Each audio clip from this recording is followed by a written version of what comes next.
नवाज ने आज इल्जाम लगाया है कि जो उनकी गाड़ी पर पत्थर मारा गया वो पत्थर नहीं था, कुछ और था। क्या कहते हैं आप इस बारे में? सर, आप मुझे सुन पा हाँ, रहे हैं? तो हम दूसरे मौजू पर बात कर रहे हैं मरियम नवाज के हवाले से। कल उनकी पेशी के दौरान आपने देखा कि कारकुनान और पुलिस में भी तसादुम हुआ। आज उन्होंने इल्जाम लगाया है कि जो उनकी गाड़ी पर पत्थर मारा गया वो पत्थर नहीं था, कोई और ही चीज थी। जी जी, मैं आवाज आपको पहुंच जी रही जी होगी मेरी बहुत। तो वो असल मरियम नवाज में एक तरह का उसका कम बैक है। वो खामोश थी इतने अरसे के साथ। देखिए, लीडर खामोश रहता है तो फर्क नहीं पड़ता। लीडर मुल्क जी से बाहर रहता है तो फर्क नहीं पड़ता। कि जब वो अवाम में आता है, बोलता है, वही तासुर पैदा होता है। उन्होंने कहा नवाज शरीफ से और मरियम नवाज से आप इतने डरते क्यों हैं? अब आपने मुझे घर से बाहर निकलवाया है, बुलवाया है, फिर मेरी बात ही सुन लीजिए। आप ये जो मुझ पर हमला कर रहे हैं और बातें कर रहे हैं, हरकतें किस लिए कर रहे हैं? मैं तो आ गई हूँ जवाब देने के लिए। अच्छा, वो डट के आई थी। और उसके बाद ये हुआ कि जब वो कारकुनों ने हंगामा किया। अब मैं इससे बहस नहीं करता, फ्लैट था कि नहीं फ्लैट था। इन्होंने तय किया हुआ था, तय भी किया हुआ था। तो गालबन वो मैसेज देना चाहते थे कि हम जो नैब को मानते नहीं है जनरल अदारा, जो स्टेट का जी अदारा नहीं है, इस बात को हम ये नहीं कह सकते कि इसके खिलाफ कुछ बात करना जो है वो एक अदारे की तजरीज का तौहीन करना है। ये तो अदारा ही ऐसा नहीं है तो की जाए। वरना मरियम ने ये कहा नहीं उन्होंने, लेकिन तासुब ये पैदा हुआ। मरियम ने कहा कि मैं तो इतनी पेशियां भुगती हैं, नैब की भी और अदालतों की भी, जेल में भी रही हूं और इनकी कस्टडी में भी रही हूं। और यह भी कहा कि मैं वाहिद खातून सियासतदान हूं इस मुल्क में जो नैब की कस्टडी में रही।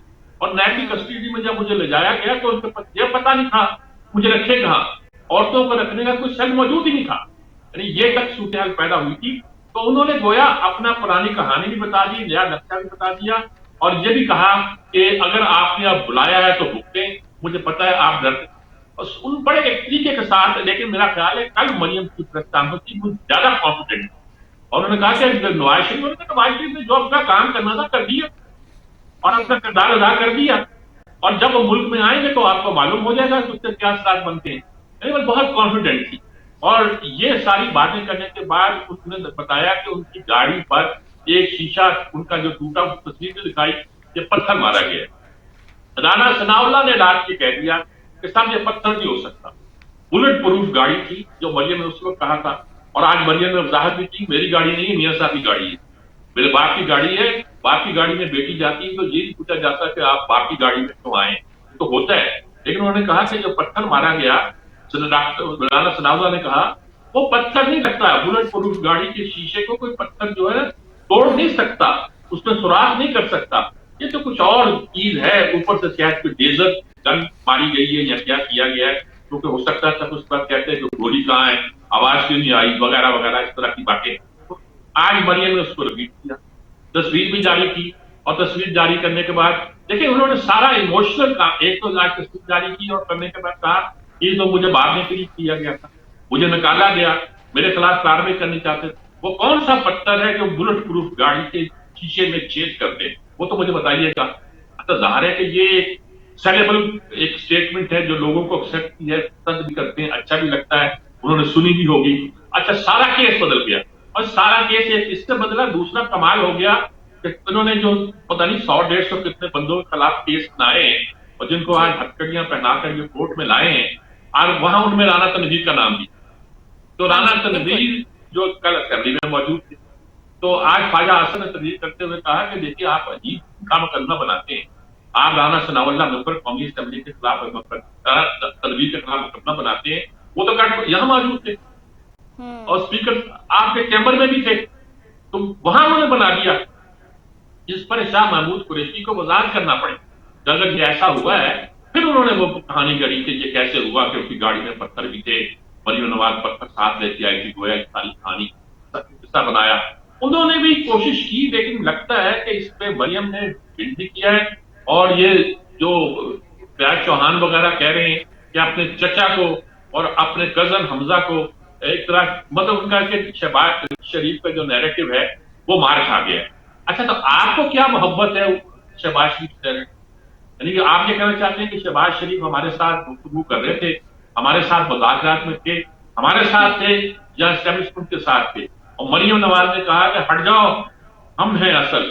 और यकीन ये बात तो है कि वह उनकी प्रेस कॉन्फ्रेंस में एक तो ये कि उनके साथ परवेज रशीद गए, प्रोग्रेसिव के बारे में एक खास माइंडसेट है जो कहा जाता है, जो खासतौर पर लेफ्ट का भी कहा जा सकता है, एंटी एस्टेब्लिशमेंट भी कहा जा सकता है, एंटी आर्मी भी सही। कहा जा सकता है। वो खासतौर पर साथ थे। दूसरी तरफ से प्रेस कॉन्फ्रेंस एक तो शाह खाकान अब्बासी थे, दूसरे राना सनाउल्लाह थे। लोग पूछते थे कि वो क्यों नहीं आए, शहबाज शरीफ क्यों नहीं आए। बहरहाल ये तो अपनी कहानी, उनकी इंटरनल कहानी है। उन्होंने इस तरह एक आउट मुनूवर कर दिया शहबाज शरीफ को, जो मेथोडोलॉजी को आप कह सकते हैं, लेकिन उन्होंने ये तो साबित कर दिया कि वो एक कुव्वत है। और मरियम नवाज जब बाहर निकलती है तो इक़्तिदार के अवानों में हलचल पैदा होती है। पहले भी वो बिल्कुल। निकली थी तो उन्होंने मुकदमा कायम किया था, मुकदमे कायम किए थे, इनको जेल में पकड़ लिया, उन्हें सारी कहानी सुनाई कि किस तरह मेरे बाप की मौजूदगी में मुझे गिरफ्तार किया गया और लेके गए। ज़ाहिर है कि इमोशनल लम्हे भी होते हैं। तो ये सारी कहानी जो सारी उन्होंने सुना भी दी और उसका असर आया और वहां अच्छा शो भी हो गया। और ये किसी ने ये भी कहा कि पत्थर कहाँ थे भाई, वो थैलों में तो हम फूल लेके गए हुए थे। अब आपकी स्टोरी बनाना चाहते, अच्छा मुकदमा बनाया आपने, राना तलवी डाल दिया उसने। दूसरी तरफ जुबैर उमर साहब जो असद उमर के भाई भी हैं, और लोगों ने अपनी तस्वीरें जारी की कि वो तो वहां से साइड से भाग रहे हैं, दूर जा रहे हैं, पत्थर न लगे, और मुकदमा ये बना कि हमने पत्थर मारे। तो ये जी कहानी जो है ना बड़ी दिलचस्प बनी है और लोग इसको एंजॉय भी कर रहे हैं, आप भी करें, हम तो क्या करते हैं। जी जी बिल्कुल। सर, मरियम नवाज ने अपनी गाड़ी की वीडियो बना के उसको शेयर की है, आप कहते हैं तो फिर पहले इस पर देख लेते हैं। जरूर जरूर। जी जी। मैं अभी घर पहुंची हूँ और मैंने अपनी गाड़ी देखी है जो कि एक बुलेट प्रूफ गाड़ी है। मेरी नहीं, मियाँ साहब की गाड़ी है। और आप ये देखें कि उसका हाल क्या हुआ है। हर तरफ से, हर जानिब से पत्थरों से, ईंटों से मेरी गाड़ी पर अटैक किया गया है। और आप ये देखें, ये मैं पीछे से शुरू कर रही हूँ। ये देखें, ये देखें, ये देखें जहाँ मैं बैठी थी, ये, और ये सब, ये देखें, ये देखें, और ये है मेरी विंड स्क्रीन, ये है मेरी विंड स्क्रीन। आप ये देखें, क्या पत्थर आर्मर्ड गाड़ी की, बॉम्ब प्रूफ या बुलेट प्रूफ गाड़ी की विंड स्क्रीन ऐसे तोड़ सकता है? मैं नहीं कह सकती कि क्या था, लेकिन ये पत्थर से कुछ ज्यादा था। हर जानिब से ये देखें गाड़ी का हाल, हर जानिब से। जी सर, वीडियो देखिए आपने, वो कह रही है उसमें कि इस पर लेजर फायरिंग की गई है। क्या समझते हैं आप, लेजर फायरिंग किस तरह की जा सकती है? अच्छा, मरियम ने तो ये कहा है कि मुझे नहीं मालूम कि क्या था, राना सनाउल्लाह ने लेजर फायरिंग का इस्तेमाल किया था। दूसरी उधर जो अपनी गाड़ी की सारी तस्वीरें दिखाई हैं तो ये बताया है कि चुपता हुआ पत्थर नहीं था, किसी ने मारा कहीं और हो, लग जहां गया हो, बल्कि ये कोई ऐसा पत्थर भी अगर था तो ऐसा था कि बेशुमार आए, हर जगह लगे, हर जगह निशाना बनाया गया। और विंड स्क्रीन को जब जिस तरह pierce किया गया, तोड़ा गया, उससे गुजर के वो चीज गई, तो वो तो पत्थर नहीं लगता। पत्थर तो इस तरह नहीं शीशा तोड़ सकते जो बुलेट प्रूफ गाड़ी होती है, ये तो कुछ और है।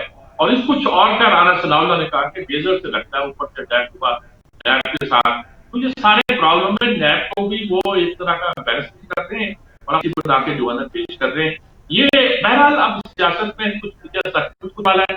ये सोचने की बात तो है कि मरियम नवाज बाहर निकल आई है। आज फवाद चौधरी ने किसी और ने कहा शायद कि मरियम सोचे समझे, ये शरीफ फैमिली जो है बगैर सोचे समझे कुछ नहीं करती, यकीनन इनकी कोई डील हो गई होगी। अच्छा भाई, डील हो गई होगी तो नहीं, वो उसने कहा चंद ने, अब वो सियासतदान के सब कहा डील हो गई होगी, तो डील हुई। तो आप क्या पार्टी बदलने को तैयारी कर रहे हैं? पहले आपकी पार्टी से तहरीक इंसाफ में आए थे, आप किधर जाने का इरादा है? आप अगर डील हो गई है तो आपका पीटीआई में रहने का क्या मकसद हो सकता है? आपको तो जाना पड़ेगा। मुख्तारे हाथ बड़े खराब हो गए जब मुख्तारे वाला है ना, तो वो तो ख्याल में बड़ी सूरत हाल है जिससे वास्ता पड़ा हुआ है। और यही है, कभी तो फिलहाल लोग इंतजार कर रहे हैं। जी जी सर, पुलिस ने मरियम नवाज समेत मुस्लिम लीग नून के 300 कारकुनान के खिलाफ मुकदमा दर्ज कर लिया। जी हाँ, वो कारकुनों के खिलाफ मुकदमा भी दर्ज किया, कड़ियां लगा के कोर्ट में पेश भी किया, 14 दिन के लिए जुडिशियल रिमांड में भेज। जुडिशियल रिमांड का मतलब है कि जेल में भेज दिया। अगर जो सहारे के 1 लाख सजा सुना दी। अब वो हाई कोर्ट में जाएंगे, हाई कोर्ट में अगर उनकी बेल सुन ली गई तो वो रहा भी हो सकते हैं, लेकिन वरना सरकार तौर पर पकड़ा गया और जिस मुकदमे की ये हालत हो जाए तो उसमें ऐसे शख्स का नाम भी हो जो उस दिन असेंबली में मौजूद हो और कौमी फराइज में मसरूफ हो, उस पर जब मुकदमा बन जाए तो बाकी मुकदमे भी मशरूफ हो जाते हैं। कौन उसमें शामिल है, कौन उसमें शामिल नहीं, किसने क्या किया, किसने नहीं किया, ये भी मालूम हो जाता है। ये अमूमन जब सियासी तहरीकें चलती तो ऐसा होता है। देखना ये है कि ये सियासी तहरीक का आगाज है या सिर्फ एक शोर शराबा है जो अक्सर औकात होता भी रहता है और इसमें कोई वजह नहीं है, पार्टियां करती भी रहती। जी सर, आखिरी सवाल सर, आप क्या समझते हैं कि मरियम नवाज के इस तरह बाहर आने से और बोलने से पाकिस्तान की सियासत में कोई हलचल देख रहे हैं? है तो सही, फजल रहमान भी बोल रहे हैं, ये भी बोल रही है, और ये था कि पंजाब में खासतौर पर था कि मुस्लिम लीग निकलती नहीं है और सारा इल्जाम शहबाज शरीफ पे था। तो अब ये लगता है कि नहीं भाई, अगर आप अगर कहते हो कि शहबाज शरीफ की पॉलिसी और है और नवाज शरीफ की और है, तो ये नवाज शरीफ की पॉलिसी की अलमबरदार आ गई है और उन्होंने शाहरुख खान अब्बासी को साथ बता दिए जो पार्टी के सीनियर नायब सदर है, यानी कि, और साथ ही राना सनाउल्लाह जो पंजाब के सदर। तो इसका मतलब ये है कि वो ये ना समझा जाए कुछ नहीं है, नाम भी उन्होंने सबके लिए जो जो लोग मौजूद हैं इसमें उनके नाम भी लिए। तो इसका मतलब ये है कि ये ना समझा जाए कि शहबाज शरीफ से अगर आपने कोई लेन देन करना है तो पार्टी बाकी जो है वो कुछ नहीं करेगी, पार्टी की लीडर मौजूद है और वो वही करेगी जो लोग। अब बड़ा इनका बड़ा सीधा है, उन्होंने क्या बयान उन्होंने बयानिया वही जो नवाज शरीफ का है, उन्होंने कहा शहबाज शरीफ का बयानिया वही जो नवाज शरीफ का है, हम दो है ही नहीं जब सब इकट्ठे हैं। तो ये सारा जो मामला है मेरा ख्याल में खासा गले पड़ा है और ये किसी ने डलवाया है या डल गया है तो मैं कुछ नहीं कह सकता, लेकिन पैदा होकर नजर आए। जी सर, यहाँ पे मैं ब्रेक ले रही हूँ। ब्रेक से आने के बाद प्रोग्राम में शामिल करते हैं कि अदालत चीफ जस्टिस ने कहा है कि कराची की बिजली बंद करने वालों को बंद कर देंगे और उनकी हुकूमत में चलती होगी, अदालत में नहीं चलती। इस हवाले से अटॉर्नी जनरल के भी बयानात सामने आए हैं, इस पर तफसीली बात करते हैं, लेकिन इस ब्रेक के बाद आप रहिएगा हमारे साथ।